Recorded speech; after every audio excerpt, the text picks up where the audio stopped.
So yan, nagpalit na rin tayo ng fuel filter. Kuya, gaano kalinis yung fuel filter ko? Daming latak. Ang daming latak, oh. Oh shit!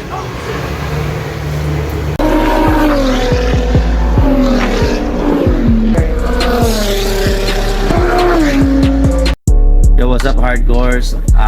Short vlog lang. Ngayon, nandito tayo ngayon sa Bacoor, Molino Boulevard, Fritzy Trading. Nagpapa-change oil tayo. Then, sinalitan na rin natin yung fuel filter. And syempre, ang gamit natin for our daily workhorse, syempre ito. Yan, GP Diogen Premium. Akala ko, na-overuse ko na yung oil ko eh. Kasi yung pinagpalitan ko, GP din. So, umabot ako ng 7,000. Upon reading the specs, ang max pala niya is 7,500 kilometers para sa mga daily cars natin. So yun, safe na safe pa rin. Akala ko sumobra na ako. So yun, thank you GP Philippines. Yan, GP Diogen Premium. Yan, manufactured to sa UAE by General Petroleum. So talaga mga pinipili lang natin lang is yung mga quality lang tayo, no? Syempre hardcore. So, made in UAE yan. GP Diogen Premium. And ito, papakita ko sa inyo kung bakit gano sobrang halaga din na once in a while i-check nyo yung fuel filters nyo. Naku po, pag nakita nyo gano'ng kadumi, ito papakita ko sa inyo. So what's up hardcores, nandito tayo ngayon, nagpapa-change oil and pinalitan na rin natin yung fuel filter.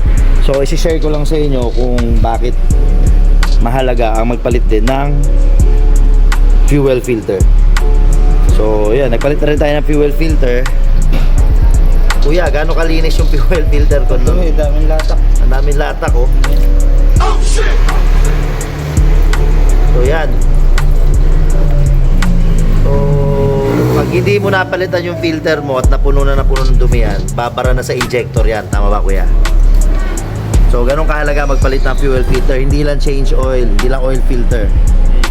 Yan. So thank you, kuya. Ayan, oh. Ganyan kadumi. So piliin din natin yung kinakargahan natin gasoline station.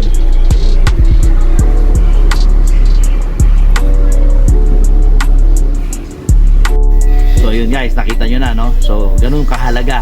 Kaya ugaliin din, i-monitor nyo ilan ang tinakbo ng mileage na sasakyan nyo. Pero huwag din tayo pasigurado kasi minsan hindi natin na-check kung gaano kalinis yung kinakargahan natin ng mga gasoline station, di ba? So huwag tayo magtipid dahil mas malaking sira ang mangyayari pag nagtipid tayo. For a simple filter, nakakala natin ganitong mileage, di ba? Pag sinunod mo yun, dahil nakapagpakarga ka sa maraming gasolinahan, so yun, masisirain talaga. So yun, kaya laging on top ang maintenance sa mga sasakyan natin. And lagi ko sinasabi, rep hard and stay hardcore. And hardcores, add ko lang din, no, sa mga taga Cavite, Bacoor, isa sa trusted natin yan dito sa Bacoor, Fritzy Trading. Tapat lang siya ng Wilcon along Molino Boulevard. Ayan. So meron sila ditong tires, PMS. Ayan, yung mga maintenance natin. Ayan, Fritzy Trading. Another tip, pagka bagong change oil ka, lagay mo yung trip B. Ayan, oh. I-reset mo. Ayan, para ayan, oh. Mamamonitor mo kung ilan na yung tinakbo mo. Okay?